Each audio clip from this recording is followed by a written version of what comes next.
नमस्कार, स्वागत है आप सभी का वीडियो गुरु में। और आज हम लोग बात करने वाले हैं शज़र इंडाइसिस की। तो इसमें आज हम लोग कुछ और कॉन्सेप्ट देखेंगे, कुछ और लॉजिक्स देखेंगे। अभी तक जितना पढ़ा उसके आगे हम लोग कैसे सवालों में बदलाव करते हैं, कैसे उनको थोड़ा सा टफ करते हैं, उसकी बात करेंगे। तो आइए शुरू करते हैं आज का सेशन। और सबसे पहला कंडीशन आपके सामने लाते हैं। सबसे पहली कंडीशन कहती है कि रूट के अंदर a प्लस माइनस रूट के अंदर a प्लस माइनस रूट के अंदर a और ये इनफाइनाइट तक जा रहा हो तो आपका आंसर क्या आएगा। फॉर एग्जाम्पल, अगर मैंने एक नंबर ले लिया यहां पर, मान लीजिए मैंने यहां पे लिखा है 6, ठीक है, प्लस रूट के अंदर 6 प्लस रूट के अंदर 6 and so on, plus root के अंदर 6 प्लस रूट के अंदर 6 प्लस रूट के अंदर 6 एंड सो ऑन। और ये आपका जा रहा है इनफाइनाइट, और ये आपका केस कहां तक जा रहा है, इनफाइनाइट तक। और आपसे पूछा जाए क्वेश्चन मार्क लगा के कि इसकी वैल्यू क्या होगी। तो बच्चों हम लोग क्या करते हैं, हम एक सिंपल सा चीज करते हैं, वही स्क्वायरिंग वाला। इसको इक्वल टू एक्स मान लिया और स्क्वायरिंग बोथ द साइड करी। जब हमने स्क्वायरिंग बोथ द साइड करी, हमारे पास आया 6 प्लस अंडर रूट में 6 प्लस अंडर रूट में 6 और ये इनफाइनाइट तक आया, इधर हो गया एक्स स्क्वायर। अब आपको पता है इसकी वैल्यू मैंने एक्स मानी, इसकी वैल्यू एक्स मानी, तो अब ये वैल्यू हो गई 6 plus x equal to x square, या x square minus x plus 6 equal to 0। यहां से आपको पता चला आपको 6 के ऐसे फैक्टर्स फाइंड आउट करने जिनका डिफरेंस क्या हो 1, जिनका डिफरेंस क्या हो 1। अब मैं यहां पे 6 की जगह कोई भी नंबर ले लेता, मान ए ही से स्टार्ट करता, तो मैं क्या कह सकता था, मुझे ऐसे नंबर ए के ऐसे फैक्टर्स चाहिए, ए के ऐसे फैक्टर्स चाहिए, ठीक है, जिनका डिफरेंस 1 हो। यानी अगर एक फैक्टर n है तो दूसरा फैक्टर n माइनस 1 होना चाहिए। अगर एक फैक्टर n है तो दूसरा फैक्टर n माइनस 1 होना चाहिए, ठीक है। और इस केस में क्या होता है, देखिए x square minus x plus 6 equal to 0। जब आप इसे एक्सपेंड करेंगे, x के दो फैक्टर आएंगे यहां पर, आप देखिए 6 के 3 और 2, यहां पे क्या होंगे आपके, इसको सॉल्व करने पे x के दो फैक्टर आ जाएंगे। 6 क्या हो जाएगा, 3 2 6, डिफरेंस 1 है, तो आपके 3 और 2, जिसमें बड़ा वाला वैल्यू पॉजिटिव होगी और छोटी वाली वैल्यू नेगेटिव होगी। बड़ी वाली वैल्यू पॉजिटिव होगी, छोटी वाली वैल्यू नेगेटिव होगी। अब हमने कहा कि यहां पर इसके दो फैक्टर आ रहे होंगे n और n माइनस 1, ठीक है, और डिफरेंस क्या होना चाहिए 1, बिल्कुल बैठा है। अब यहां पे क्या है, क्योंकि हम रूट के अंदर कभी रूट के बाहर नेगेटिव वैल्यू नहीं ला सकते, तो हम ये नेगेटिव वाला रूट नहीं लेंगे। हम रूट के बाहर कभी नेगेटिव वैल्यू नहीं ला सकते, तो हम रूट के बाहर क्या करेंगे, नेगेटिव वाले पार्ट को इग्नोर कर देंगे। तो हमारे पास केवल आंसर क्या रहेगा, +3। तो इस तरीके के सवालों का जो सिंपल सा तरीका है वो क्या होता है कि अगर आपको √6 प्लस माइनस √6 अगर इनफाइनाइट तक दिया गया है, तो आपको कुछ नहीं करना है, आपको इस 6 के दो फैक्टर ऐसे चाहिए जिनका अंतर 1 हो। क्यों, क्योंकि अब हमने बताया था ना, a के दो फैक्टर चाहिए होंगे, कौन कौन से, जिनके बीच का डिफरेंस क्या हो, 1 हो। अब क्या होगा, जो बड़ा वाला है वो तब इस्तेमाल होगा जब पॉजिटिव साइन में इक्वेशन चल रही होगी, और जो छोटा वाला है वो तब इस्तेमाल होगा जब नेगेटिव साइन में, है ना। -2 आ रहा था ना, तो ऐसे समझ लो जब नेगेटिव वाला केस चलेगा तो -2 पॉजिटिव हो जाएगा, वैल्यूज बदल जाएंगी। जब ये माइनस है, देखो 3 और -2 आ रहा था, अभी प्लस है तो प्लस वाला आएगा, अगर नेगेटिव वाला होगा ये माइनस का ये प्लस का, यानी ये +2 लेंगे। तो जब भी माइनस होगा आप छोटा वाला लोगे, और जब भी प्लस होगा बड़ा वाला लोगे। क्लियर। एक सवाल देखते हैं। मान लो आपको दिया गया है √12 plus √12 plus √12 so on infinite. तो अब आपसे पूछा गया इसका आंसर क्या होगा, तो आपको कुछ नहीं करना, आपको 12 के दो फैक्टर्स चाहिए। 12 के क्या चाहिए बच्चों, दो फैक्टर्स चाहिए। एक आपका हो जाएगा 4 और एक हो जाएगा आपका 3। 12 के दो ऐसे फैक्टर्स चाहिए था इनका डिफरेंस 1 हो, तो दो फैक्टर निकाले जिनका डिफरेंस 1 हो, 4 और 3। 4 और 3 का डिफरेंस 1 है, मल्टीप्लाई करने पे 12 हो जाता है। यानी कि अब हमें पता चल गया इसमें जो बड़ा वाला वैल्यू है वो हमारा आंसर है। 4 3 में कौन सी बड़ी वाली वैल्यू है, 4 है, तो वो हमारा आंसर है, ठीक है। अगर यहीं पे प्लस किया गया माइनस होता तो 3 हो जाता आंसर। For example this. अब यहां पे क्या किया गया, √20 माइनस √20 माइनस √20, ये इनफाइनाइट तक गया है। अब नेगेटिव वाला है तो हम फिर से वही 20 के दो फैक्टर देखेंगे बच्चों, 4 और 5। क्योंकि माइनस का साइन है तो छोटा वाला आंसर, क्योंकि माइनस का साइन है तो छोटा वाला आंसर। इतना देखने के बाद एक मन में विचार आता है, सर ये तो आप बेईमानी कर रहे हो, बेईमानी क्यों कर रहे हो? क्योंकि आपने सवाल बनाया तो आप ऐसे नंबर ले रहे हैं जिनका डिफरेंस 1 बन रहा है। ऐसे बहुत सारे नंबर्स हैं जिनके फैक्टर्स ही नहीं निकलेंगे, डिफरेंस 1 की बात छोड़िए। ऐसे बहुत सारे नंबर्स होंगे जिनका डिफरेंस 1 नहीं होगा। तो अब ऐसे केसेस में हम क्या करते हैं? ठीक है, फॉर एग्जाम्पल आपके सामने एक सवाल आ गया, √5 + √5 + √5 and so on till infinite. अब आप क्या करोगे? आप वही कॉन्सेप्ट है उसमें धराचार्य लगा देते, श्रीधराचार्य रूल लगा देते। तो हम लोग का जो फाइनल प्रोडक्ट आता है, मैं सीधे फाइनल प्रोडक्ट लिखता हूं।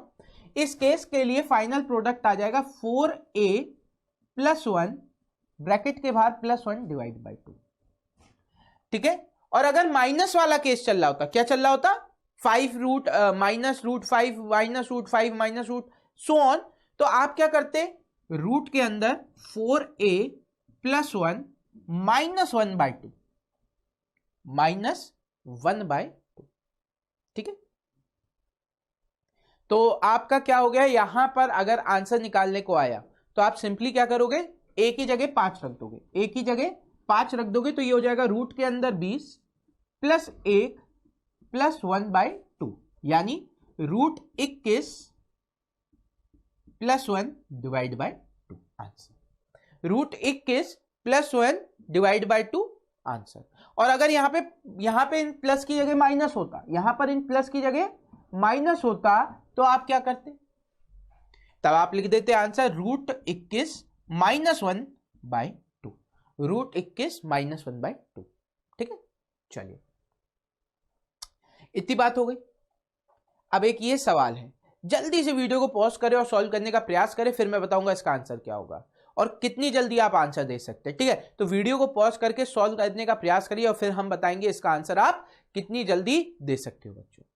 तो चलिए, उम्मीद करते हैं आप सबका आंसर आ गया होगा। देखते हैं अब इसका आंसर क्या होगा। ठीक है, यहां पे क्या लिखा है? x की वैल्यू √7 + √7 + √7 प्लस इनफाइनाइट तक, और y की √7 - √7 - √7 इनफाइनाइट तक।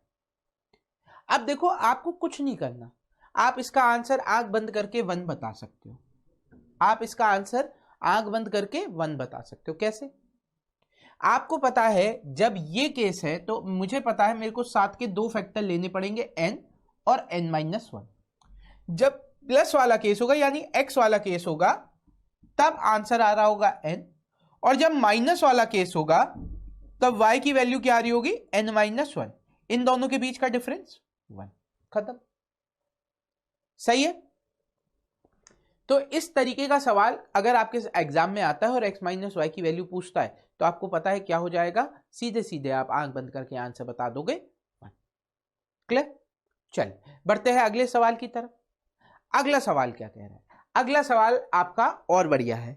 अभी क्या है आपके दिमाग में आ सकता है इसका आंसर रूट के अंदर 4a + 1 मतलब 28 + 1 29 + 1/2 हो जाएगा कई लोगों का आंसर, लेकिन वो गलत होगा। क्यों गलत होगा बच्चों? गलत इसलिए होगा क्योंकि जो हमने पढ़ा है अभी √7 + √7 + √7 और इनफाइनाइट तक, यहां पे क्या है? माइनस का साइन लगा है बीच में। अब मन में आ रहा होगा नहीं सर गलती से लग गया होगा, प्लस ही हो रहा होगा। नहीं, गलती से नहीं लगा, वो लगाया गया है। ऐसे सवालों में भी आप श्रीधराचार्य का इस्तेमाल कर सकते हैं।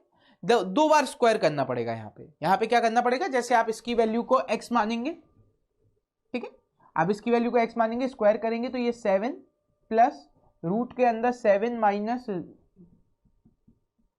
Infinite equal to x। अब फिर आप क्या करेंगे? इसको ऐसे ले लेंगे, √7 माइनस √7 प्लस दिस इनफाइनाइट तक, और इसको ले लेंगे x - 7। फिर आप स्क्वायरिंग बोथ द साइड करेंगे तो ये आपका आएगा 7 - x equal to x² minus का 49 एंड सो। एक सेकेंड, ये x² था, ठीक है, ये आपका आएगा x की पावर 4 प्लस का 49 माइनस आपकी वैल्यू आगे बढ़ती जाएगी -14 x²। ठीक है, और फिर आपके पास इधर की भी वैल्यू है, आप उसे इक्वेट करके सॉल्व करेंगे। बड़ा कॉम्प्लिकेटेड हो जाएगा पर सॉल्व हो जाएगा। आपको सिर्फ इसकी वैल्यू याद रखनी है। क्या करना है? √4a जो हम लोग पहले लिख रहे थे, यहां पे आपका क्या हो जाएगा? 4a - 3 divide by √4a - 3 divide by 2 +1, ठीक है। अगर ये साइन ऑल्टरनेट लगे होते, ऑल्टरनेट मतलब ये माइनस, ये प्लस, ये माइनस, और इस तरीके से चल रहा होता तो इस +1 की जगह -1 हो जाता। यानी इस सवाल का आंसर क्या हो जाएगा, इस सवाल का आंसर हो जाएगा रूट के अंदर 4 × 7 -3 ब्रैकेट के बाहर +1 डिवाइड बाई 2। तो 4 7 = 28, 28 - 3 कितना हो जाएगा, 28 - 3 25, बाहर कितना आ जाएगा आपका 5 आ जाएगा। 28 - 3 कितना हो जाएगा 25, 25 का मतलब 5 बाहर आ जाएगा, 5 + 1 6, 6 divide by 2 3 answer, 6 divide by 2 3 answer आ जाएगा। चलिए अगला सवाल देखते हैं। अगले सवाल में क्या कह रहा है, √10 + 2 √6 + 2 √10 + 2 √15। अब इस तरीके का सवाल आया, हम लोगों ने पढ़ा है जब भी रूट के अंदर ऐसी कोई वैल्यू आती है हम होल स्क्वायर बनाने का प्रयास करते हैं। अब होल स्क्वायर कैसे बन सकता है, आपने ध्यान से देखिए, यहाँ पे 2 टर्म के साथ आ रहा है, 2 टर्म के साथ यहाँ आ रहा है, 2 टर्म के साथ यहाँ आ रहा है। यानी आपके दिमाग में बात आ रही है कि ये हो सकता है 2ab, ये हो सकता है 2bc, और ये हो सकता है 2ca।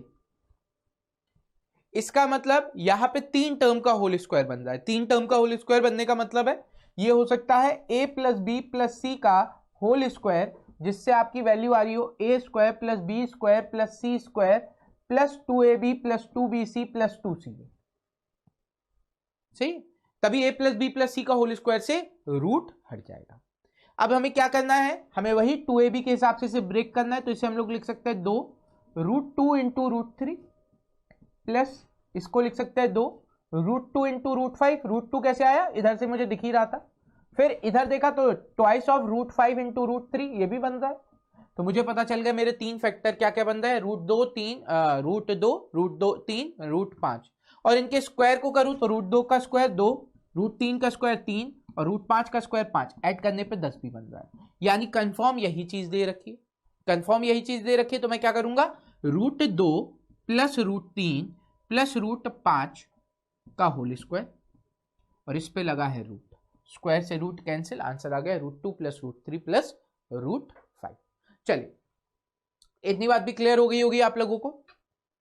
चलिए बढ़ते हैं अगले सवाल की तरफ। अगला सवाल क्या है, √248। अब देखो 248 दिख रहा है, आप आंख बंद करके एक तरीका लगा सकते हैं। इसमें क्या कर सकते हैं, आपको 248 दिख रहा है, आप इसका मतलब इसका क्लोजेस्ट स्क्वायर देखिए क्या है, 16 का स्क्वायर 256, आप आंसर 16 बता सकते हैं, क्योंकि सब प्लस प्लस में आ रहा है, वैल्यू बढ़ के ही आएगी, थोड़ी सी बढ़कर आएगी, तो 16 के आसपास दिख रहा है। अब इसे सॉल्व कर देंगे कैसे, 16 का मतलब होता है 4, रूट के बाहर 4 इसमें ऐड किया 144, रूट के बाहर इससे आया 12, 12 इसमें ऐड किया तो 64, 52 और 12 64, यानी इससे रूट के बाहर आएगा 8, 8 इसमें ऐड किया 256 हो गया, रूट के बाहर 16। बात समझना, इस रूट की जगह मैं लिख सकता हूं 4, इस पूरे की जगह मैं लिख सकता हूं 144 हो जाएगा 12, ये 12 और 52 64 हो जाएगा, तो इस पूरे की जगह मैं लिख सकता हूं 8, और 8 और 248 हो गया 256, तो रूट के बाहर आपकी आ गई वैल्यू 16, खत्म। ठीक है, यूजुअली आप लास्ट डिजिट से प्रेफर करें करना, बहुत आसानी से हो जाता है। अगला सवाल, बहुत ही भयानक सा सवाल दिख रहा है ये, लेकिन है बहुत आसान, बहुत टफ सा सवाल दिख रहा है पर है नहीं। आप देखो, आपको कुछ नहीं करना, जो जो लिखा हुआ है वो फॉलो करो। देखो ये 5 है, ये 4 डिवाइड बाय 3 इंटू, यहां पे फिर क्या लिखा है 8 डिवाइड बाय 6 इंटू, फिर कितना लिखा है 9, ठीक है, डिवाइड बाय 12 इंटू 18। ठीक, पहले एक पोर्शन सॉल्व कर ले फिर अगला। अब देखो यहां पे क्या है, 3 से ये आपका 3 बार चला गया, 3 से ये आपका 2 बार चला गया, 2 से ये आपका 2 बार चला गया, 6 से ये आपका 2 बार चला गया, 6 से ये 3 बार चला गया, 2 से 2 कैंसिल हो गया। तो अब आपके पास क्या बचा, 8 × 3 24, तो यहां से आपके पास आ गया 5 की पावर 24, यहां से आपके पास क्या आ गया 8 × 3 24, यानी 5 की पावर 24। अब इधर आ जाओ, यहां पे भी सेम वही कंडीशन चलाओ, 4 divide by 3 into 6 divide bye 6 into 12 divide by 9। ठीक, इंटू 12 डिवाइड बाय 9। अब आप क्या करोगे, देखो 6 से 6 कैंसिल, 3 से 4 बार, यह आपका आ गया 16/9। यह आपका आ रहा था 5/24 इंटू 5 16/9, दोनों को ऐड कर दो 24। इसको अगर मैं चाहूं तो मैं क्या कर लिख सकता हूं, 24 प्लस एक सही कितना, 5/9 7/9, यानी आपका आ गया 5 की पावर 25 इंटू 25 7/9, इस तरीके से। या आप उसको फ्रैक्शन वैल्यू में लिखना चाहे, फ्रैक्शन वैल्यू में रूट लगाकर लिख सकते हैं। बहुत भयानक सा सवाल दिख रहा था, लेकिन कुछ था नहीं, सिर्फ आपको जैसी ऐसी वैल्यूज दी उसे फॉलो करके सॉल्व करना था, बड़ी आसानी से सवाल सॉल्व हो जाता। इसी बात पे बढ़ते हैं अगले सवाल की तरफ। अब देखो इस तरीके की सीरीज आपको शेज़र इंडाइसिस में बहुत दिखती है। इसका बहुत बढ़िया शॉर्ट ट्रिक है, पर पहले हम लोग बेस समझेंगे कि होता कैसे, फिर बताएंगे इसकी शॉर्ट ट्रिक क्या है। अब देखो ये जो टर्म लिखा हुआ है, अगर मैं इसे रैशनलाइज करता हूं तो ये ऊपर चला जाएगा और बनेगा 2 रूट -1, और नीचे आपके पास क्या है, इसका स्क्वायर यानी 2 -1। तो आप देखिए आपके पास वैल्यू कितनी आ गई, √2 -1। इसी तरीके से जब आप इसको सॉल्व करेंगे तो देखिए क्या हो जाएगा, ऊपर इसका कॉन्जुगेट जाएगा √3 - √2 डिवाइड बाय 3 - 2, यानी यहां से आपके पास आ गया √3 - √2। ठीक, अब देखो अगर मैं सिर्फ इन दो टर्म का इस्तेमाल करूं, पहले दो टर्म का, तो √2 -1 प्लस √3 -2। अब देखिए ये दोनों टर्म कैंसिल हो गए, यहां से -1 बचा, यहां से √3 बचा। आगे देखा, अगर मैं आगे देखूं फिर से वही कंडीशन, √4 - √3 अपॉन नीचे कितना बचेगा, 4 - 3, यानी √4 - √3 आ रहा है। अब देखो अगर मैं इसको आगे बढ़ाऊं तो प्लस √4 माइनस का √3 -√3 -√3 कैंसिल। तो अब मुझे यहां से क्या पता चल रहा है कि जो भी इस लास्ट टर्म में बड़ी वैल्यू होगी वो बचेगी, यानी 6 बचेगा। √36 का मतलब 6 बचेगा, माइनस आपके पास 1 हमेशा बचेगा, माइनस हमेशा 1 बचेगा, तो 6 - 1 5। ठीक, तो अब इसकी ट्रिक क्या है, इसकी ट्रिक यह है कि जब भी आपके पास रूट में इस तरीके की वैल्यू आती है, आप देखिए नीचे क्या डिफरेंस, स्क्वायर का 1 बन रहा है। अगर स्क्वायर 1 ही बन रहा है तो आपको कुछ नहीं करना, यहां पे रूट में लास्ट वाले में जो बड़ी वैल्यू क्या है, √36, और यहां से जो छोटी वैल्यू है उसको नेगेटिव ले लो, √36 - 1 यानी 6 - 1, आंसर 5 आ गया, खत्म। क्लियर, चलिए बढ़ते हैं अगले सवाल की तरफ, देखते हैं अगला सवाल क्या है आप सभी के लिए।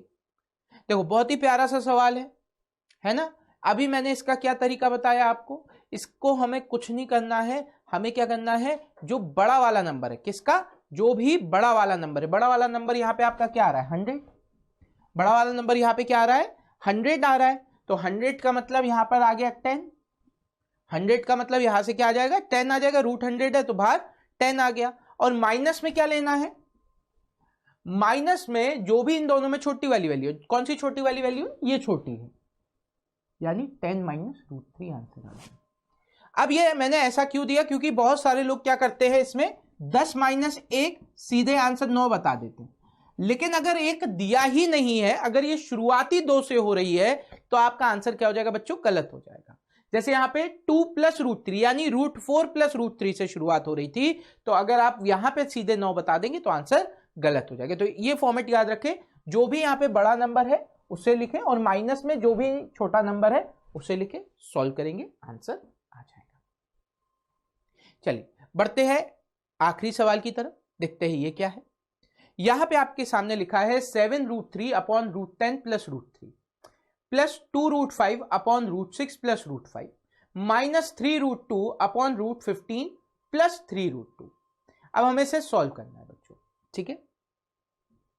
अब देखो अगर मैं इसको सॉल्व करूं तो मुझे पता है क्या हो जाएगा, ये ऊपर जाएगा 7√3 ब्रैकेट में ये √10 माइनस का √3, और आप नीचे देखिए तो 10 और 3 का डिफरेंस आएगा 7, 7 से 7 कैंसिल, ठीक है, प्लस इधर देखा 2√5 ब्रैकेट में √6 माइनस √5, और डिवाइड बाय कितना आ जाएगा हमारा, इन दोनों का डिफरेंस यानी कि 1 प्लस। अब देखिए यहां पे एक चीज समझिएगा, या तो आप इस वैल्यू को आगे ले लो, क्यों? क्योंकि इसका मतलब हो गया √18। हमेशा बड़ी वाली वैल्यू आगे लिखते हैं, वरना फिर आपका नेगेटिव आंसर आ जाएगा। ठीक है, तो आप इसे चाहे तो इसको ऐसे लिख सकते हैं, माइनस का 3√2 ब्रैकेट में 3√2 माइनस √15, ठीक है, और डिवाइड बाय 18 माइनस 15, 18 माइनस 15 3, ठीक, 3 से 3 कैंसिल हो गया। अब मैंने इसे सॉल्व किया तो मेरे पास कितना आया, √30 माइनस का 3, कैसे, √3 इंटू √3 माइनस का 3 प्लस, अब देखो नीचे से कुछ कट तो नहीं रहा है, यानी ये एज इट इज मल्टीप्लाई होगा। अगर ये एज इट इज मल्टीप्लाई होगा तो यहां से आपके पास क्या आ जाएगा, प्लस का 2√30, यहां से आपके पास क्या आ जाएगा, प्लस का 2√30 और माइनस 2 इंटू √5, √5 5 और 2 10, ठीक है, माइनस का 10, कैसे, 2√5 माइनस √5, तो √5 5 5 2 10 माइनस √2 अंदर मल्टीप्लाई हुआ, √2 अंदर मल्टीप्लाई हुआ तो ये कितना हो जाएगा, माइनस का 6, √2 अंदर मल्टीप्लाई हुआ तो आपके पास क्या आ गया, माइनस का 6, कैसे, √2 6, ठीक है, और 3 का मल्टीप्लाई, और ये कितना हो जाएगा, minus minus plus, minus minus plus हो जाएगा, और √15 इंटू √2 ये आपका हो जाएगा √30, ठीक है। तो अब मैंने इसे सॉल्व किया तो क्या हो गया, √30 2√30 √30 यानी 4√30 -3 -10 -6 यानी कि माइनस का 19, 4√30 -19 आंसर आ गया। चलिए, तो इसी के साथ आज का जो सेशन है वो होता है समाप्त। उम्मीद करते हैं आज का सेशन आपको पसंद आया है। अगर ये सेशन पसंद आया है तो प्लीज अपने दोस्तों को भी वीडियो गुरु के बारे में जानकारी दें, उनके साथ भी इसको शेयर करें। पर अभी के लिए दीजिए हमें बस इजाजत, अभी के लिए इस लेक्चर को देते हैं पूर्ण विराम। अगली मुलाकात तक के लिए take care and enjoy yourself.